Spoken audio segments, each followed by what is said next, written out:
बिस्मिल्लाहिर्रहमानिर्रहीम। अस्सलाम वालेकुम। हज़रत ज़करिया अलैहिस्सलाम जब हज़रत मरियम के पास बिना मौसम के फल देखते हैं तो ताज्जुब फरमाते हैं। हज़रत मरियम रज़ी अल्लाह ताला अन्हा बताती हैं कि ये अल्लाह की तरफ से आए हैं।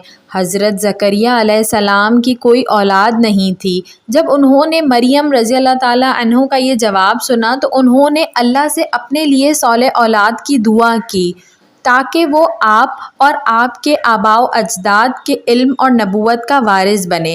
इस वक्त हज़रत ज़करिया बहुत बूढ़े थे और उनकी बीवी बांझ थीं, लेकिन दुआ के पीछे एक यकीन था कि जो बिना मौसम के फल भेज सकता है और वो पैराना साली में औलाद से भी नवाज सकता है।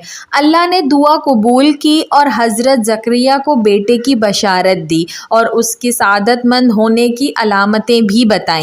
जब किसी के साथ अनहोनी होते देखो तो जेलस होने, गलत साबित करने और बातें बनाने के बजाय अपने लिए दुआ किया करो, इस यकीन के साथ कि अल्लाह जो चाहे कर सकता है। वरफ़ाना लका ज़िक्रक, बेशक कोई शक नहीं है हज़रत मोहम्मद सल्लल्लाहु अलैहि वसल्लम अल्लाह ताला के आखिरी नबी हैं। रब्बना व तक़ब्बल दुआ, आमीन सुम्मा आमीन या रब्बुल आलमीन। वीडियो पसंद आई हो तो इसको ज़रूर लाइक करिएगा और ऐसी मज़ीद अच्छी वीडियोस देखने के लिए मेरे चैनल उर्दू कहानी घर को सब्सक्राइब कर लीजिए। Thanks for watching. अल्लाह हाफ़िज़।